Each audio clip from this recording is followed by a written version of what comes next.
Dan hari ini saya akan berbicara kepada saudara di bawah sebuah tema tentang diurapi untuk berdampak.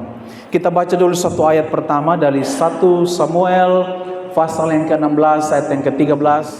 Samuel mengambil tabung tanduk yang berisi minyak itu dan mengurapi Daud di tengah saudara-saudaranya.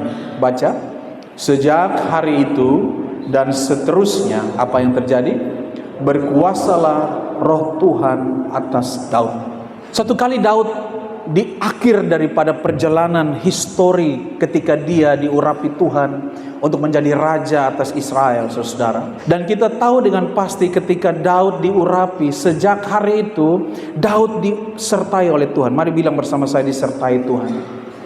Berarti saudara-saudara, kita sangat membutuhkan yang namanya penyertaan Tuhan. Alkitab mencatat bahwa dinubuatkan tentang akan lahir seorang anak di mana dia akan dinamakan Immanuel, yang artinya Allah beserta kita. Dan Alkitab mencatat di bagian akhir dari perjalanan Daud, ketika itu Daud berbuat salah dan berdosa. Lalu Tuhan menegur dia lewat imam, lewat nabi-nabinya. Dan Daud berkata kepada Tuhan ketika itu, jangan ambil rohmu dariku. Kenapa roh itu begitu penting? Karena saudara-saudaraku, roh itulah yang membuat saudara dan saya berhasil. Pengurapan itulah yang membuat Daud menjadi berhasil. Saudara kejar intelektual itu baik. Saudara kejar keterampilan itu baik. Saudara bangun the quality of your life itu, that's good choice. Itu pilihan yang baik. Tetapi ada satu hal yang perlu saudara bangun dalam hidup saudara, adalah saudara membangun aura kekudusan. Karena dari dalam kekudusan itu Tuhan hadir dan rohnya mengurapi kita. Samuel mengambil tabung yang berisi minyak itu dan mengurapi Daud di tengah-tengah saudara-saudaranya. Sejak hari itu dan seterusnya Alkitab mencatat apa? Berkuasalah roh Tuhan atas siapa? Atas Daud. Kalau saudara suka dengan judul khotbah, maka judul khotbah saya hari ini saya akan berikan sebuah judul, diurapi dan berdampak. Kita lihat di ayat berikut. Di dalam 1 Samuel 16 ayat 1b dikatakan begini, isilah tabung tandukmu dengan minyak dan pergilah. Aku mengutus engkau kepada Isai orang Bethlehem itu, sebab di antara anak-anaknya telah kupilih seorang raja bagiku. Saudara-saudara, saya ingin memulai renungan ini dengan berkata kepada saudara, tidak ada tempat tersembunyi yang berhasil menyembunyikan saudara dimanapun saudara berada kalau Tuhan memilih saudara. Tidak ada tempat yang terlalu sukar bagi Tuhan untuk menjumpai orang-orang pilihannya. Mungkin saudara datang dari kapan? Pumpi. Mungkin saudara datang dari Asam 3, Pumpi. Saudara mungkin datang dari Lakamola di Rote Timur, di belakang gunung Lakamola, Pumpi. Tetapi tidak ada tempat yang terlalu sukar bagi Tuhan untuk berjumpa dengan orang yang Tuhan pilih sejak mula. Atau mungkin saudara di Oisau ada cabang masuk di Pukdale, terus di bagian belakang Pukdale, Pumpi. Tetapi Tuhan tidak pernah gagal menjumpai orang-orang pilihannya. Setuju? Katakan amin. Nah, persoalannya adalah apakah orang-orang yang ingin dijumpai oleh Tuhan memberikan ruang untuk Tuhan berjumpa dengan dia. Saudara-saudara kekasih dalam Tuhan, Tuhan tidak pernah salah memilih. Pikiran Tuhan spesifik dalam hidup setiap orang. Bahkan Alkitab bilang begini, ia menenun kita. Ia terlibat sejak awal ketika ada proses menenun kita dalam buah kandungan ibu kita. Alkitab juga mencatat dengan sempurna bahwa ia mengenal kita sejak kita masih bakal anak. Ia menyebut nama kita sebelum kita bisa mendengarkan nama yang diberikan orang tua kepada kita. Ia memanggil nama kita. Dan ia rindu mencatat nama saudara dan saya dalam kitab kehidupan. Untuk bisa maksimal dalam kehidupan ini, kita butuh yang namanya perkenanan Tuhan. Mari bilang bersama saya, perkenanan Tuhan. 2, 3. Ketika perkenanan Tuhan berjumpa dengan kesempatan, di situ urapan Tuhan terjadi. Tuhan sedang mencari saudara dan saya. Perkenanan Tuhan adalah alasan utama di mana Samuel diutus ke rumah Isai. Samuel tidak diberikan clue apakah dia harus tinggi semampai seperti Saul. Karena Saul dicatat sebagai seorang yang tingginya sebahu dari orang-orang sebangsanya. Artinya kalau orang-orang sebangsanya tinggi seperti begini, Saul punya bahu ada di kepala orang-orang itu. Dia lebih tinggi sebahu dari orang-orang sebangsanya. Tetapi Tuhan merubah requirement-nya. Tuhan merubah persyaratannya untuk memilih raja baru atas Israel. Tuhan berpesan kepada Samuel, jangan kau pandang parasnya, jangan kau lihat penampilannya, sebab aku melihat yang berbeda. Bahwa mereka melihat pemimpin berdasarkan penampilan, tapi Tuhan melihat sesuatu yang berbeda, yaitu orang-orang yang membuka dirinya untuk diurapi oleh Tuhan. Perkenanan Tuhan adalah alasan utama. Bilang bersama saya, perkenanan Tuhan adalah alasan utama. Haleluya. Tuhan sudah tidak berkenan kepada Saul, maka dibuka sebuah pendaftaran baru secara sorgawi. Saul sudah terlanjur berbuat salah dan berdosa. Lalu Tuhan melalui Samuel, ia menginginkan ada pemimpin baru yang diangkat untuk memimpin Israel. Hal ini menunjukkan bahwa, saudara-saudara perhatikan, tanpa perkenanan Tuhan tidak ada pemimpin yang bisa dipilih. Dan ini juga menjadi pertanyaan bagi saya, apakah saya berdiri di depan saudara yang saudara panggil Bapak Gembala ini benar-benar dipilih Tuhan atau tidak? Tandanya sederhana, apakah saya diurapi Tuhan atau tidak? Karena hari di mana pemimpin mengaku pemimpin tanpa pengurapan, dia tidak memimpin siapa-siapa. Karena pemimpin tanpa pengurapan itu, saudaraku, seperti mobil tanpa bensin. Kita butuh bahan bakar. Bahan bakar adalah apa, saudaraku? Pengurapan Tuhan. Samuel datang kepada Isai sebagaimana perintah Tuhan di dalam 1 Samuel 16 ayat yang ketiga. Kalau saudara baca di Alkitab saudara, dikatakan begini, kemudian undanglah Isai ke upacara pengorbanan itu, lalu aku memberitahukan kepadamu apa yang harus kau perbuat. Perhatikan kalimat selanjutnya, urapilah bagiku, garis bawahi kata bagiku. Urapilah bagiku orang yang akan kusebut kepadamu. Alkitab mencatat bahwa bukan urapi bagi Israel. Saya diurapi untuk kepentingan Tuhan. Daud diurapi bagi kepentingan Tuhan. Saudara-saudara diurapi untuk kepentingan Tuhan. Setuju, katakan amin. Kalau implikasinya dalam perjumpaan kita dengan orang-orang, dan orang-orang itu merasakan dampak dari pengurapan itu, karena Tuhan yang harus dipermuliakan atas perjumpaan-perjumpaan itu. Alkitab mencatat, urapilah bagiku, kata Tuhan, bukan bagi orang Israel, bukan bagi Isai, bukan bagi dirimu Samuel, tapi urapilah bagiku orang-orang yang akan kusebut kepadamu. Kata bagiku ini berarti kemauan atau perkenanan Tuhan. Kata bagiku menyimpan makna bahwa Tuhanlah yang berkepentingan untuk mengurapi seseorang. Jadi kalau saudara diurapi, itu untuk kepentingan Tuhan, bukan untuk kepentingan saudara dan saya. Saudara diurapi untuk bisa bermusik, tetapi bukan sekedar skill, tetapi urapan Tuhan hadir. Ketika musik dihidupkan, musik dibunyikan, hadirat Tuhan hadir. Mungkin saudara juga bermain musik tidak terlalu fasih. Saudara mungkin dikritik juga ketika bermain musik, tapi percayalah, urapan membuat saudara berbeda, karena Tuhan mengurapi orang-orang yang dipilihnya. Saudara pimpin pujian dengan suara mungkin fals-fals sedikit, huruf kurang-kurang mungkin, tetapi Tuhan mengurapi saudara. Tuhan memberkati saudara.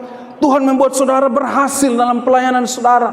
Tuhan mencintai saudara karena saudara membuka dirimu untuk diurapi oleh Tuhan. Sekalipun dunia tidak menghormati saudara, tapi percaya, ada Tuhan yang melihat hati, bukan melihat penampilan fisik. Tepuk tangan bagi Tuhan kita. Menjawab pertanyaan khotbah ini, bagaimana Tuhan menuntut Samuel untuk mengurapi seorang raja baru bagi Israel. Hal yang pertama, saudara perhatikan dalam 1 Samuel 16 ayat 7b di layar saudara sudah tercatat, kita baca 2, 3. Janganlah pandang parasnya atau perawakan yang tinggi, sebab aku telah menolaknya. Bukan yang dilihat manusia, yang dilihat Allah. Perhatikan kalimatnya bilang apa? Manusia melihat apa yang di depan mata, tetapi Tuhan melihat hati. Maka kualifikasi yang pertama untuk bisa dijumpai dan diurapi oleh Tuhan adalah Tuhan melihat hati. Bilang bersama saya 2, 3. Tuhan melihat hati. Itu sebabnya saudara-saudaraku, mari jaga hati kita baik-baik. Hati ini tempat yang sangat penting. Di dalam kitab Amsal dikatakan, jagalah hatimu dari segala kewaspadaan. Karena dari situ apa? Terpancar kehidupan. Bahasa Indonesia sehari-hari memberikan terjemahan yang sedikit lebih mendekati. Bilang begini, dari semua yang kau bisa jaga, jagalah hatimu. Alasannya begini, karena dari situ kehidupan dimulai. Jadi kehidupan dimulai dari hati saudara. Hatimu adalah jendela kehidupanmu. Seorang hamba Tuhan pernah berkata begini, jika hatimu luas, dunia mau ikut luas. Tapi jika hatimu sempit, dunia mau ikut sempit. Joyce Meyer menulis dalam bukunya, berulang kali saya sampaikan pada saudara, judul bukunya adalah The Battlefield of Your Mind. Pikiranmu, hatimu adalah tempat peperangan terhebat. Artinya begini, kualitas hidupmu sangat ditentukan oleh kualitas hatimu. The quality of your mind determine the quality of your life. Kualitas hatimu menentukan kualitas hidupmu. Dan inilah kualifikasi penting yang Tuhan pakai ketika Tuhan mencari orang-orangnya. Tuhan memakai orang-orang yang khusus yang dia lihat dalam hati. Sebab pernah gagal Israel memilih pemimpin berdasarkan penampilan fisik. Israel pernah gagal memilih seseorang yang menurut mata mereka seseorang yang pantas dijadikan pemimpin, tinggi semampai sebahu di atas orang-orang sebangsanya. Tapi Tuhan merubah kualifikasinya. Bukan yang dilihat manusia yang aku lihat, aku melihat hatinya. Bagaimana saudara menggunakan hati saudara setiap hari? Di rumah tangga saudara, bagaimana saudara menggunakan hati saudara? Di pekerjaan saudara, bagaimana saudara gunakan hati saudara? Di kampus, di kantor saudara, di dalam interaksi sosial, di rumah tangga saudara, dekat-dekat tetangga di kiri kanan saudara. Kalau saudara putar tab besar, ini kan rumah saya, tidak peduli. Kalau saudara kemudian bikin pesta sampai pagi gitu, kalau di Kupang gitu, putar tab besar-besar, ya oke lah, kita bisa memaklumi sampai jam 11, jam 12 malam. Tapi kalau orang pesta putar tape besar lebih dari jam 1, jam 2, itu sudah tidak masuk akal. Saudara bahagia, orang lain menderita. Saudara tidak menggunakan hati. Ketika saudara diberikan kepercayaan, apakah saudara mengambil kepercayaan ini dengan hatimu? Ataukah saudara mengelola pekerjaan dan pelayanan ini sekedar karena kalau saudara dipuji, saudara akan lakukan dengan baik, saudara dihargai, saudara lakukan dengan baik. Tapi ketika saudara tidak dihargai dan dipuji, maka saudara tidak punya kepentingan apa-apa kepada pekerjaan yang dipercayakan pada saudara. Saya yakin kalau di kantor, kalau saudara sedang bekerja, pemimpin melihat hati dan kesungguhan saudara. Setuju? Katakan amin. Ya, coba ibu-ibu praktekkan ini di rumah. Saudara layani keluargamu dengan baik. Saya yakin orang yang baik itu menggugah hati orang lain. Saya bisik-bisik kepada istri saya, "Ma, bisakah saya berkati orang ini?" Kenapa? Orang itu punya hati luar biasa. Perjumpaan saya dengan dia, saya lihat kesungguhan. Saya melihat kerendahan hatinya. Karena itu juga yang Tuhan lihat dari kita. Saudara-saudaraku, kalau saudara perhatikan, saya mungkin pernah cerita kepada saudara, kurang lebih tahun 1954, tanggal 24 Agustus, seorang mantan presiden Brasil yang bernama Getulio Vargas, dia pernah mati bunuh diri dalam jabatannya sebagai presiden. Kalau kekuasaan merupakan jaminan sukacita dan kebahagiaan saudara, harusnya Getulio Vargas orang yang paling berbahagia, amin. Tapi apa yang terjadi? Dia mati bunuh diri karena tekanan pekerjaan kekuasaannya. Saya kasih tahu saudara, semakin tinggi kepercayaan Tuhan, semakin kuat tekanannya. Hanya pengurapan Roh Kudus yang membuat saudara bertahan di dalam kepercayaan yang Tuhan beri. Setuju? Katakan amin. Getulio Vargas mengambil pistolnya yang bersalut emas. Dia masuk ke dalam kamarnya. Dia tarik pelatuknya sambil ada di pelipis kepalanya, dan dia tarik tak. Dan dia meninggal seketika dalam jabatan seorang presiden aktif. Dia mati di tengah-tengah jabatannya bukan karena digulingkan oleh lawan politiknya. Dia mati karena stres. Saya kasih tahu saudara, jangan pernah memimpin kalau Tuhan tidak mengurapi saudara. Karena pengurapan yang membuat saudara bertahan ketika saudara memiliki kuasa. Banyak orang bernafsu mengejar kuasa. Banyak orang suka dengan jabatan di kantor. Banyak orang suka dengan jabatan dalam pelayanan gerejawi. Tapi tidak banyak orang yang mengharapkan pengurapan Roh Kudus ketika dia melakukan bagian-bagian itu. Ada orang lain yang bernama Marilyn Monroe. Saudara mungkin pernah kenal. Ini adalah figur bom seks pada zamannya. Pada era akhir 50-an sampai awal 60-an. Dialah artis terkenal yang punya penampilan paling seksi pada orang-orang seangkatan zamannya. Dia dijuluki sebagai wanita terseksi di bumi pada zamannya. Dia cantik. Dia rupawan, elok dilihat, menarik mata pria ketika dia lewat di satu tempat. Tetapi apa yang terjadi dengan dia? Dia meninggal karena menenggak obat tidur. Kenapa saudara tahu? Dia tidak bisa tidur tanpa minum obat. Saking overdosisnya, Marilyn Monroe meninggal karena overdosis obat. Kalau penampilan fisik membuat orang bahagia, saya yakin Marilyn Monroe adalah salah satu orang paling berbahagia di bawah muka bumi ini. Saya tidak larang saudara cantik, saya tidak larang saudara tampan, tetapi ketampanan dan kecantikanmu haruslah Tuhan dipermuliakan di dalamnya. Saudara tidak tampan untuk menggoda istri orang, saudara tidak cantik untuk menggoda suami orang. Saudara tampan atau cantik karena saudara ingin dipakai Tuhan dan kemuliaan Tuhan nyata di dalamnya. Ada seorang perempuan yang paling cantik pada eranya. Dia mati bunuh diri. Karena apa? Karena kecantikan tidak membawa kebahagiaan. Ketampanan tidak membawa kebahagiaan. Elvis Presley pun mati di dalam ketampanan. Laki-laki tertampan pada masanya, pada eranya. Tetapi dia tidak bahagia. Apalagi muka yang pas-pas kayak ketong begini, 11-12. Mau jual apa dengan kita punya hidup? Orang paling tampan saja tidak berbahagia. Makanya kalau tampan baru skor 7,5 bikin biasa-biasa sah. Kalau cantik baru skor 6,5 bikin biasa-biasa sah. Ada orang mati di dalam ketampanan dan kecantikannya. Setuju? Katakan amin. Ada satu orang lagi yang bernama Michael Jackson. Dengan tarian yang terkenal Walking on the Moon. Sangat terkenal. Meninggal usia 50 tahun. Peti jenazahnya disalut saudara-saudaraku dengan emas 24 karat murni. Dia tidur di dalam peti yang berharga miliaran rupiah, mungkin mendekati triliun. Tetapi dia meninggal karena disuntik obat penenang oleh dokter pribadinya, Murray namanya. Dia disuntik dengan obat penenang. Kenapa? Setiap kali dia mau tidur, dia tidak bisa pejamkan mata. Kalau popularitas memberikan kebahagiaan, harusnya Michael Jackson orang yang paling berbahagia di muka bumi ini. Tetapi Tuhan tidak memilih orang berpenampilan saja. Tuhan tidak memilih orang berkuasa saja. Tuhan tidak memilih orang populer saja. Dia memilih orang yang bahkan tersembunyi di dalam kawanan keluarganya sendiri. Dia seseorang yang mungkin tidak dihargai.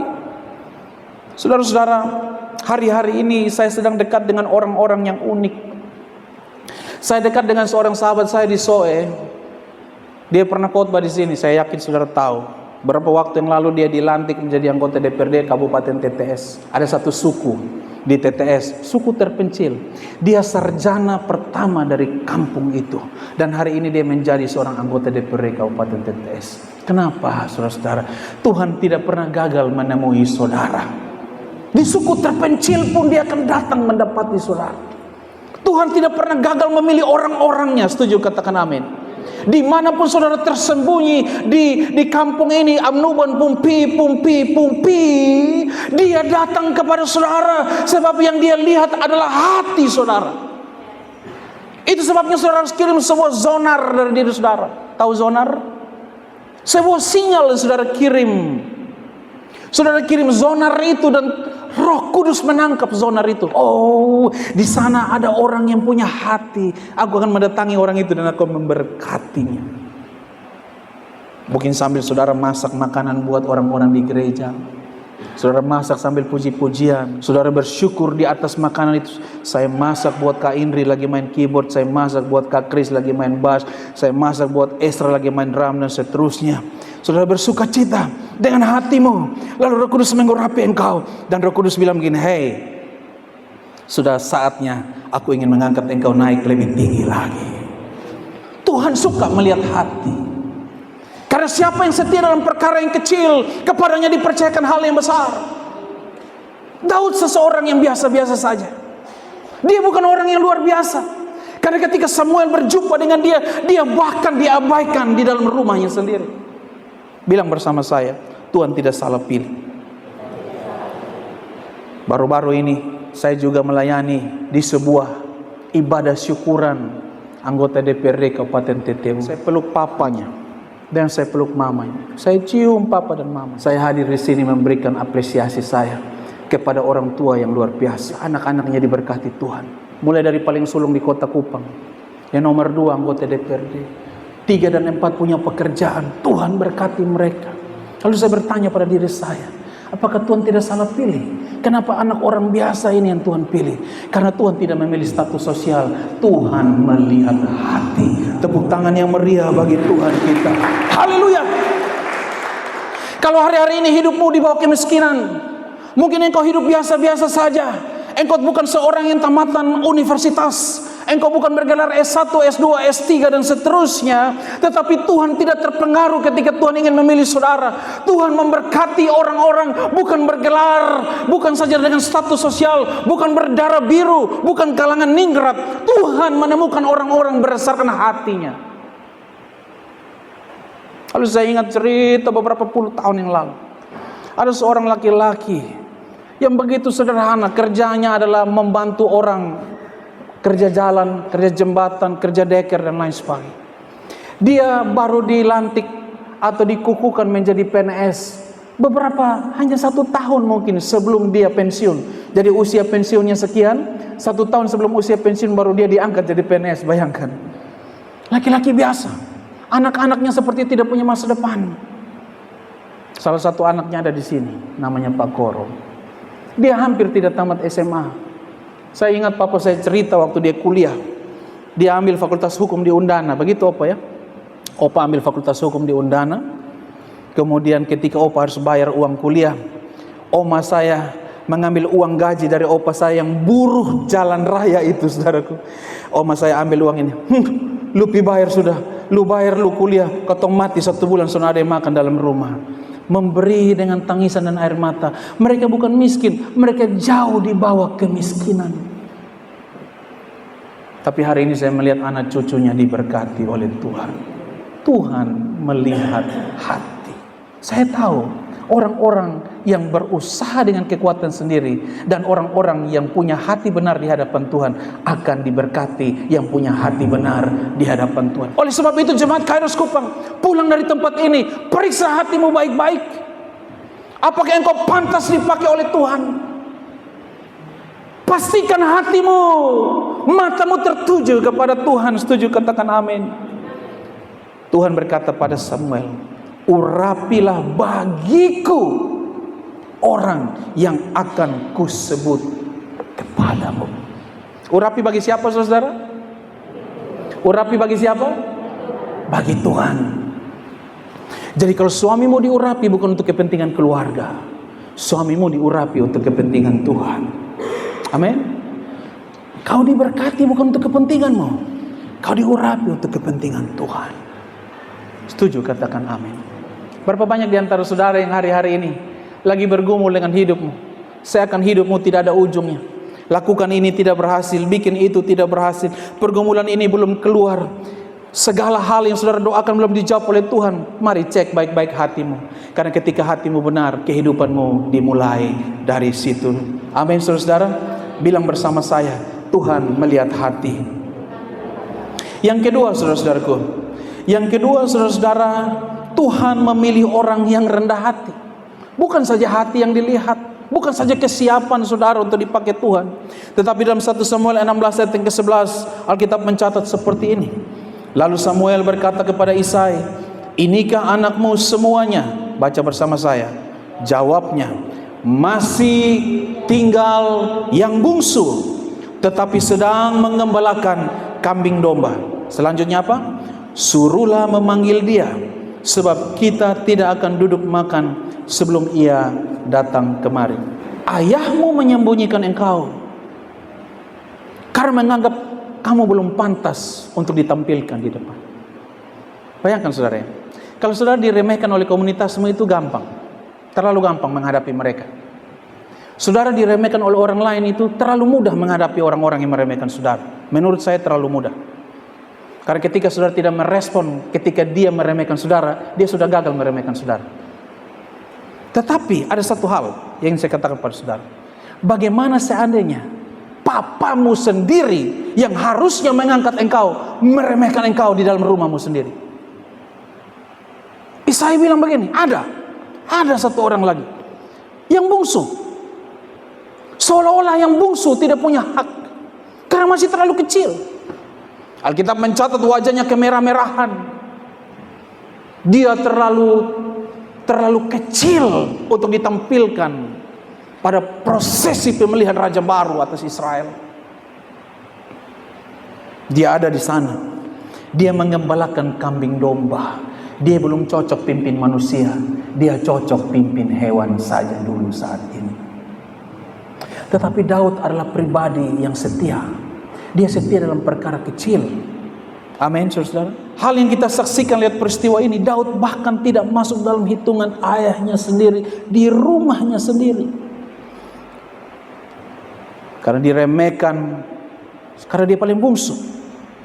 Isai menyodorkan 7 anaknya, Eliab, Aminadab, Syama, dan kakak-kakaknya yang lain maju. Ketika Samuel lihat, wah ini keren nih. Eliab pun dada bidang, Syama pun perut kotak-kotak, Aminadab tinggi semampai. Wah ini dia. Tapi roh Tuhan berbicara kepada Samuel, jangan gagal 2 kali. Oh bukan itu, bukan itu, bukan itu. Sampai berapa kali? 7 kali. Sampai 7 kali belum ada damai sejahtera di hati Samuel. Samuel bilang begini, ini susah semua kau lupa anak. Tuhan tidak salah saya suruh saya ke rumah Isai kok. Ini 7 semua. Samuel bilang, Isai bilang, ada satu. Dia belum cocok pimpin orang. Dia masih cocok gembalakan hewan. Ada di belakang. Kalau menurut saya sih begini. Bilang saya paling bungsu. Tidak usah terlalu meng-underestimate seseorang. Bilang kiri kanan. Jangan terlalu meremehkan orang lain. Bilang kiri kanan. Karena orang yang saudara paling remehkan hari ini, mungkin adalah orang yang akan memimpin saudara di kemudian hari.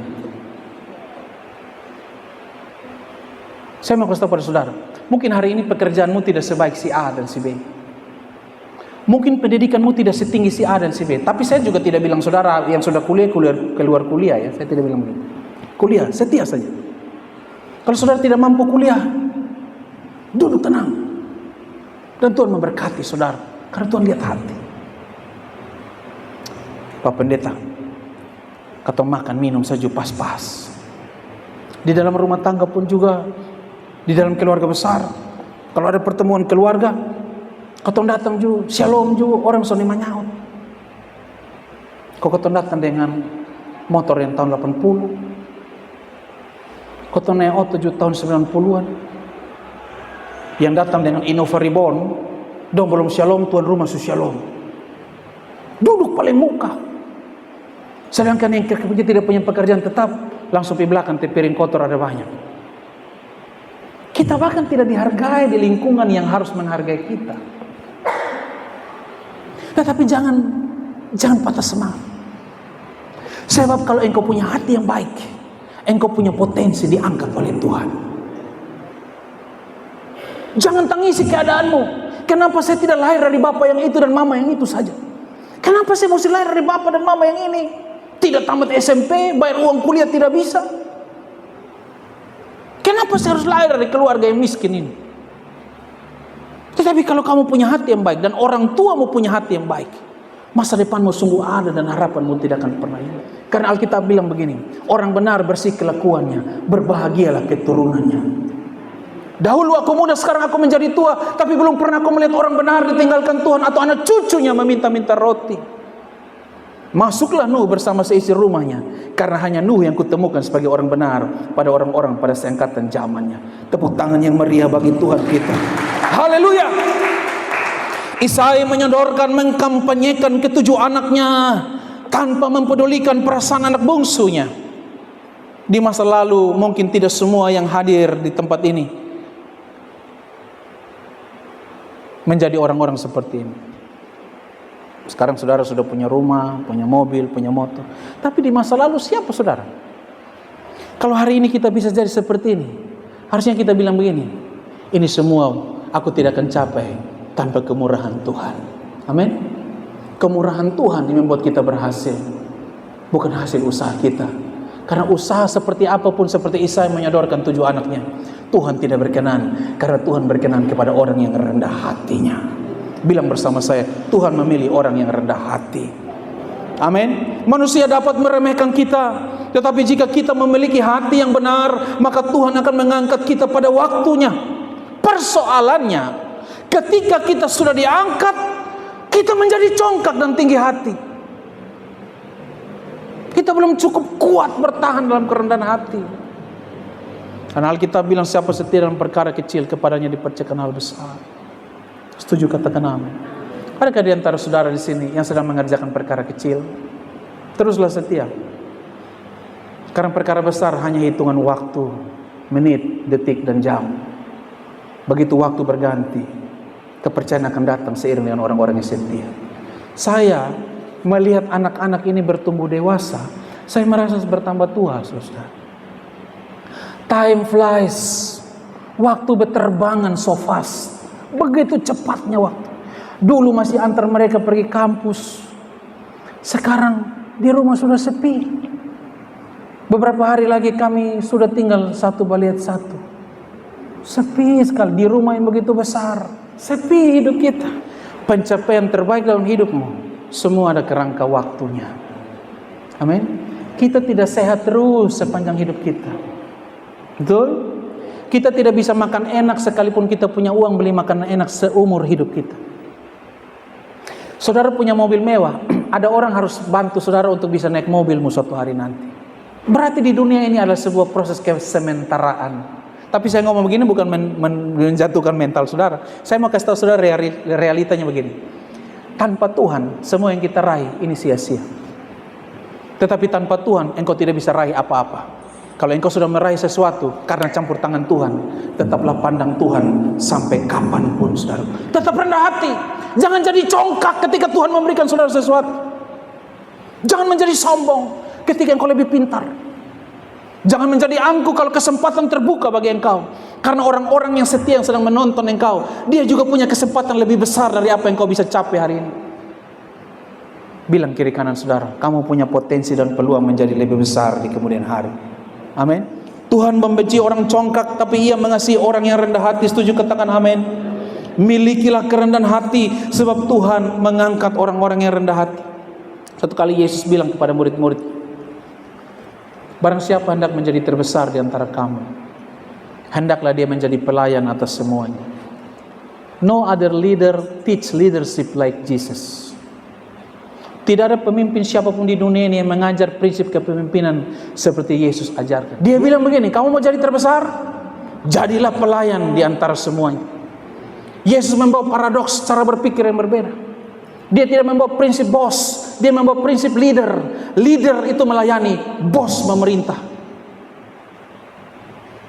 Yesus berkata mau jadi terbesar, jadilah pelayanmu atas semua orang.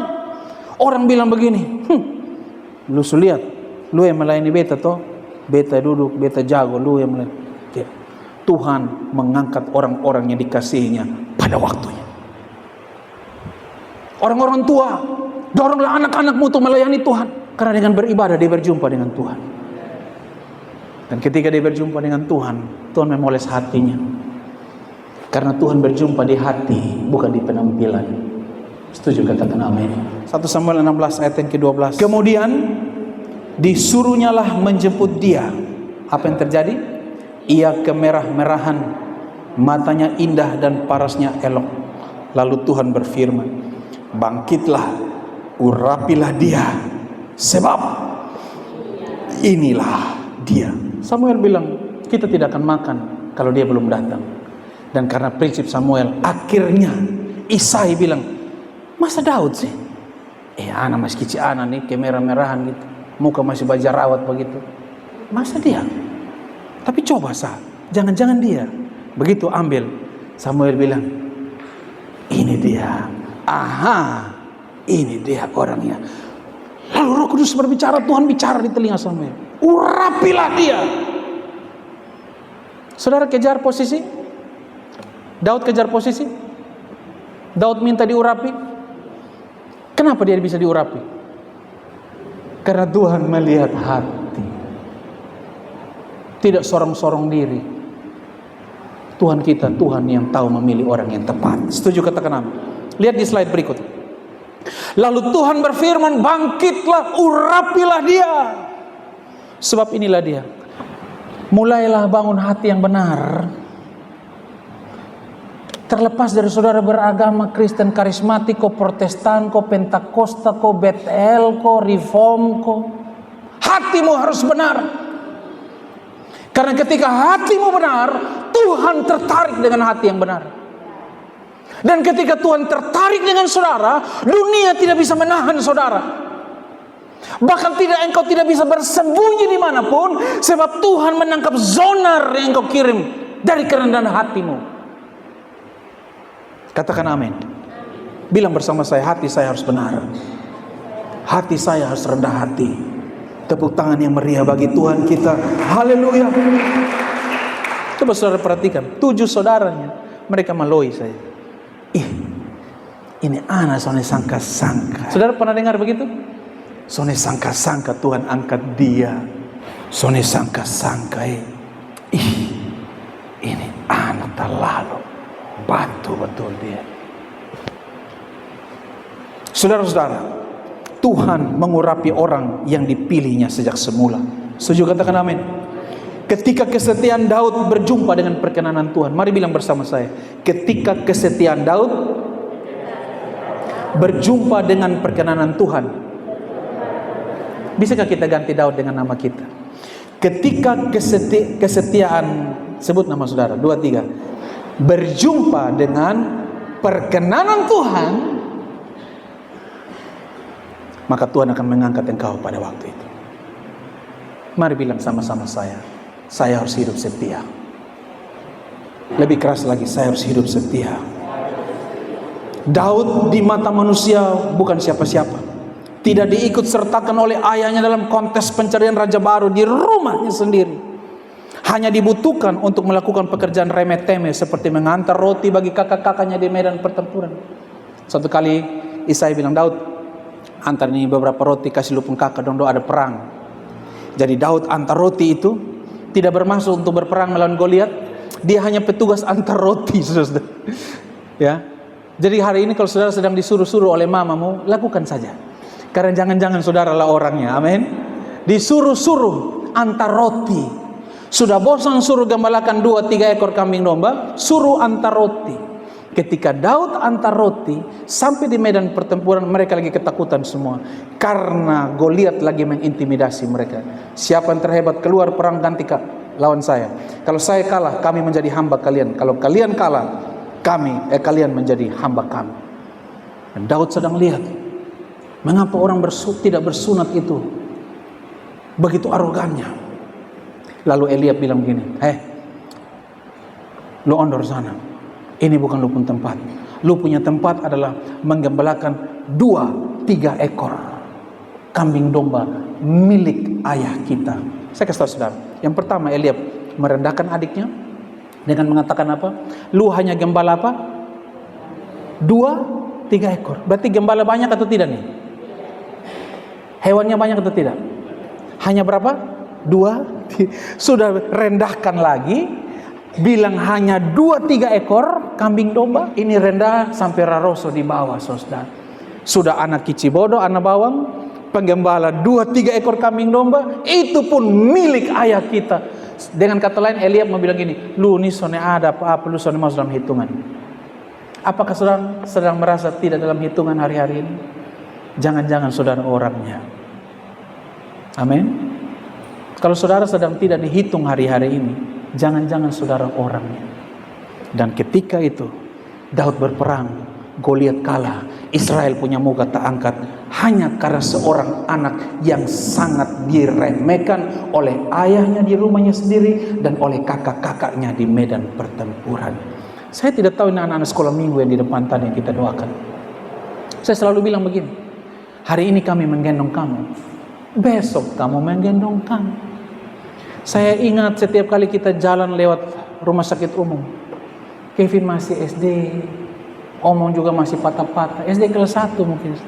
Dia kalau lihat itu patung Weset Yohanes, dia selalu bilang begini, atung ana, maksudnya patung anak begitu. Tapi karena lidahnya belum pas, atung ana. Hari ini dia jadi dokter.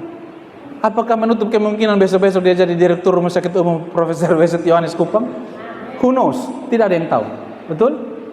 Tidak ada yang tahu. Tetapi saya tangkap sinyalnya bahwa Tuhan tidak pernah meremehkan seorang anak kecil sekalipun. Itu sebabnya saya bilang, doakan mereka sungguh-sungguh, tumpang tangan sungguh-sungguh, lihat hidupmu baik-baik dan tumpangkan tangan atas kepala mereka. Kenapa? Hari ini kita gendong mereka, besok mereka gendong kita. Hari ini kita ajar mereka, besok mereka ajar kita. Hari ini mereka dengarkan kita berkhotbah, besok kita duduk mereka yang berkhotbah. Tidak ada yang tahu. Karena orang yang paling diremehkan di rumahnya, waktu itu menjadi raja atas Israel. Tidak ada orang yang teremehkan di hati Tuhan. Setuju, katakan amin. Kemudian bangkitlah Samuel dan mengurapi dia. Isai kaget setengah mati. Ternyata Daud. Eliab, Aminadab, Syama kaget. Ternyata adik kami Daud ini pengantar roti dan penggembala 2-3 ekor kambing domba. Yang ketiga atau yang terakhir, mari baca 1 Samuel 16 ayat 13 bagian B. 2, 3. Samuel mengambil tabung tanduk yang berisi apa? Minyak itu, dan mengurapi Daud di tengah-tengah saudara-saudaranya. Mari baca bersama saya. Sejak hari itu dan seterusnya berkuasalah roh Tuhan atas Daud. Hari di mana saudara diurapi, maka hari itu juga, bilang hari itu juga. Dan seterusnya, katakan dan seterusnya. Berarti yang saudara butuhkan dalam hidup ini apa? Pengurapan Tuhan. Maka tema kita sepanjang bulan ini kita akan berbicara tentang pengurapan. Saya ingin yakinkan saudara, kejar apa saja, tapi jangan pernah kehilangan pengurapan Tuhan dalam hidup saudara. Bilang bersama saya butuh pengurapan Tuhan. Kenapa kita butuh pengurapan Tuhan? Karena sejak hari kita diurapi Tuhan dan seterusnya, apa yang terjadi? Berkuasalah roh Tuhan atas Daud. Perempuan-perempuan bernyanyi-nyanyi. Daud belum jadi raja, Saul masih kasih dia tugas berperang. Waktu dia pulang dia menang. Perempuan-perempuan menari-nari dan berkata, Saul mengalahkan beribu-ribu, Daud mengalahkan berlaksa-laksa. Apapun yang Daud kerjakan menjadi berhasil, bukan karena Daud yang hebat, tapi karena ada pengurapan Tuhan tinggal dalam kehidupan Daud. Amin. Tepuk tangannya kosongkan, saudara-saudara. Haleluya. Bukan karena Daud yang hebat, tapi karena roh Allah. Beberapa tahun lalu ketika dia belum bisa berperang, masih menjadi pengantar roti dan masih menjadi penggembala 2-3 kambing domba. Dia belum bisa berperang. Tetapi hari di mana dia diurapi Tuhan, bilang bersama saya, sejak hari itu, bilang bersama saya, dan seterusnya, berkuasalah roh Tuhan atas Daud. Berapa banyak di antara saudara yang ingin hidup saya dan saudara disertai oleh Tuhan? Boleh lambaikan tangan saudara. Sejak hari itu dan seterusnya Tuhan mengurapi saudara. Ada amin saudara-saudara? Saudara-saudaraku, kebutuhan utama kita adalah urapan Tuhan. Mari bilang bersama saya, kebutuhan utama saya adalah urapan Tuhan. Amin. Urapan Tuhanlah yang membuat saudara dan saya menjadi berhasil. Setuju, katakan amin. Oleh sebab itu saudaraku, saudara harus pulang dari tempat ini dan mulai sering-sering pakai tangan saudara untuk tumpangkan tangan di atas kepala anak-anak. Anak-anakku, aku mengurapi engkau menjadi wanita yang hebat. Dari rahimmu akan lahir pemimpin-pemimpin masa depan. engkau bersama suamimu di kemudian hari akan menjadi pribadi-pribadi yang diberkati oleh Tuhan. Katakan itu. Aku mengurapimu anakku, kamu akan sehat, umur panjang, diberkati Tuhan. Lewat hidupmu banyak orang berjumpa dengan Tuhan. Mau praktek itu Bapak Mama? Mau praktek? Pulang dari sini, ya, tumpang tangan di mulut istri. Mulut ini, aku katakan, diam dan tenanglah. Berapa banyak yang tahu bahwa pengurapan itu luar biasa. Saudara diberkati Tuhan hari ini, amin. Saudara-saudara, mari kita lihat kesimpulan khotbah saya. Bagaimana Tuhan menuntun Samuel untuk mendapatkan seorang raja baru atas Israel? Yang pertama apa saudara? Tuhan melihat hati. Yang kedua apa? Tuhan memilih orang yang rendah hati. Yang ketiga baru dia apa? Dia lakukan apa? Dia mengurapi. Tuhan mengurapi siapa? Orang yang punya hati yang benar dan orang yang rendah hati. Kepada mereka Tuhan ingin mengurapi. Saudara diberkati sampai di sini. Mari tepuk tangan yang meriah bagi Tuhan kita. Amin buat firman.